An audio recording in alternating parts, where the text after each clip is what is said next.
Welcome to my YouTube channel. আশা করি সকলে সুস্থ আছো, ভালো আছো। আজকের আলোচনার বিষয়, তোমরা যারা 2025 সালে মাধ্যমিক পরীক্ষা দেবে তোমাদের জন্য, তো তোমরা জানো তোমাদের জীবন বিজ্ঞানে একটি চিত্র অঙ্কন করতে বলে, এবং যেখানে তোমাদের সেই চিত্র অঙ্কন করে যে কোনো চারটি নয়, সেখানে দেওয়া থাকে চারটি অংশ চিহ্নিত করতে হয়। তো তোমাদের 2025 সালে যেগুলো ইম্পর্টেন্ট আছে, যেই চিত্রগুলো তোমাদের আমি তিনটি দেবো, তার মধ্যে কিন্তু তোমরা দুটো পাবে, ঠিক আছে?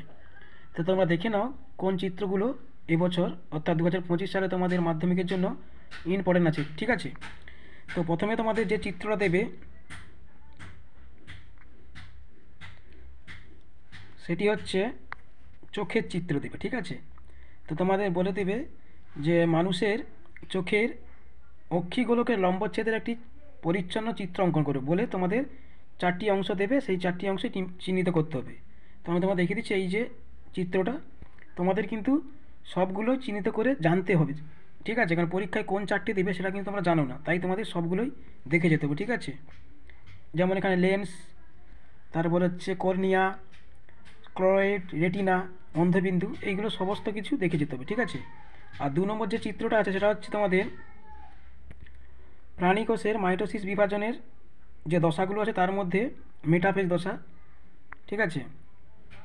সেটা তোমাদের উদ্ভিদ কোষ এবং প্রাণী কোষ দুটোই দেখে যাবে, তবে উত্তরটা ছবিটা একই রকম হবে, কিন্তু প্রাণী কোষের ক্ষেত্রে হচ্ছে গোল হবে আর উদ্ভিদ কোষ কিছুটা ডিম্বাকার হবে, ঠিক আছে? নাহলে বাকি সব একই থাকবে।